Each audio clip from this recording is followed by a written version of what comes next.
Important cargo headed to the space station, installing the thrust behind our return to the moon, and a devastating wildfire seen from space.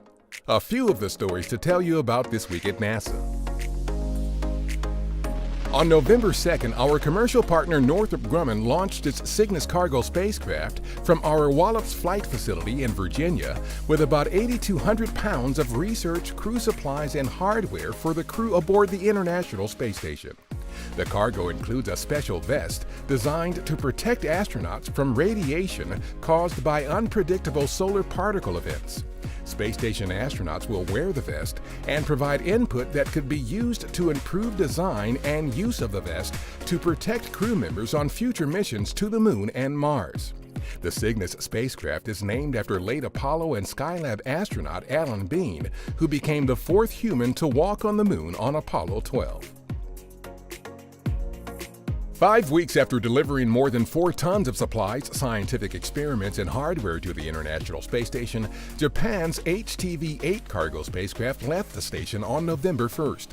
The cargo delivered by HTV-8 included new lithium-ion batteries to upgrade the older nickel-hydrogen batteries that store power generated by the station's solar arrays. Engineers and technicians at NASA's Michoud Assembly Facility in New Orleans are in the process of outfitting the core stage of our Space Launch System, or SLS, rocket with the RS-25 engines that will help SLS power the first Artemis mission to the Moon. The completed core stage with all 4 engines attached will be the largest rocket stage NASA has built since the Saturn V stages for the Apollo program. Our Earth-observing Terra satellite captured images of California's devastating Kincade Fire as it burned in Sonoma County north of San Francisco. Smoke plumes from the blaze, which started October 23rd, can be seen cascading down the California coast.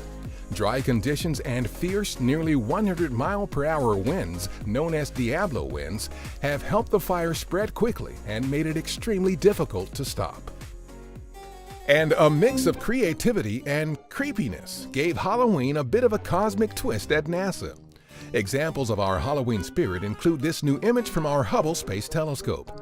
It looks like a pair of glaring eyes belonging to a spooky face in space, but it is actually a head-on collision between 2 galaxies just over 700 million light-years from Earth. Meanwhile, our Jet Propulsion Laboratory, or JPL, released 2 new vintage horror movie posters as part of a Galaxy of Horrors series highlighting some truly terrifying exoplanets, or planets outside our solar system.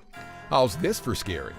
One of these exoplanets has an atmosphere full of silicates, the key component in sand and glass, that are possibly being whipped around in winds blowing at more than 5,400 miles per hour. Download the posters and learn about other inhospitable exoplanets at go.nasa.gov/Galaxy of Horrors.